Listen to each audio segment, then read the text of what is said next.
received a phone call one evening, and it was from Eric's cousin through marriage.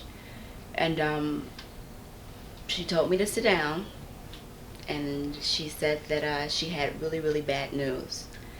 And the bad news was that Eric was no longer with us, that he had been killed in his studio. And at that point, it was still an open case. We didn't know, who did what. Just to fast forward and not to delve into that too much. Basically, his killers were convicted, and they were a group apparently that were recording during a session or something in his home studio back in East St. Louis. And they have all been tried and convicted. They apparently robbed him and did some other things. So it's really eerie because the last one of that company, of that, basically of my start, was P-Man Sam. And he too, maybe a year ago, I believe it was killed. He was murdered. So we're talking Norberto Candyman Morales. We're talking Tony Patterson. We're talking Eric Griffin. And we're talking P-Man Sam, which is Sam Ferguson. All of them are gone. And it's really it's horrible. It's a sad thing to have to experience when they brought so much joy to so many people, and those people don't realize what great people they were, and they really had a lot to offer the world, let alone this business and this industry.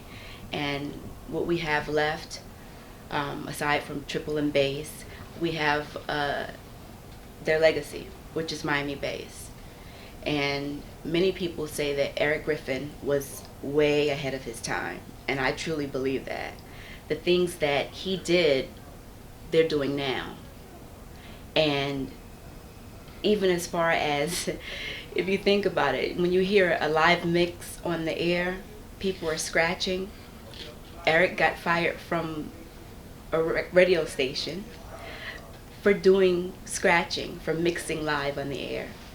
So, I mean, he was basically a trendsetter. He did things back then that nowadays we would just look at and be like, okay, that's normal.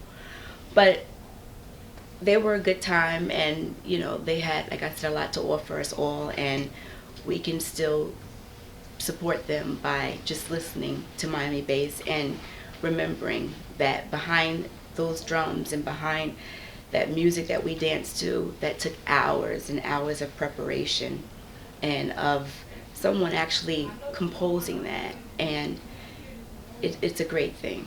It really is. So Miami bass is basically what's going on now. It's just rolled up into a different package, and you have different artists on it. And more power to them. I'm happy, and I'm happy to say that I am a part of Miami bass, and I'm a part of the evolution of what's going on now, which is a great sound for Miami. We have Rick Ross that's out, we have Pitbull, we have so many different artists. Even CeeLo Green in the beginning had a little bit of the Miami bass flavor, and I believe he actually did pay homage to a lot of Miami based artists a few years ago. So a lot of people that make it, and are willing to say where they got the sound from, or where they incorporated some of the little sound or style from, I appreciate them, and I really want to give shouts out to them, because there's nothing wrong with it. Music goes around. You pick up different things, and you go from there, and you evolve. And Miami bass, basically, even though I still say it was an original type of art, it is now evolving into different types of sounds that are out there now, and that's a wonderful thing.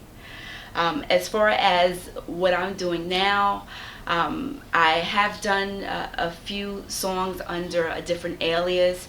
Rapping will always be a part of me. I'll always enjoy it. At this point, it's more of a hobby than anything. I was just recently offered to redo Getting Bass, and I actually did the remix on it.